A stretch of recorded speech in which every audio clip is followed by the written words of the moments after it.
Here's a laptop and it's connected to that TV.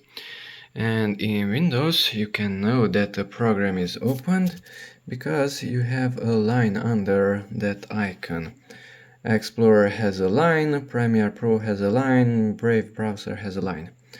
Okay, but if I send the image to the TV with Windows MP to second screen only, then the same thing is not visible on the TV.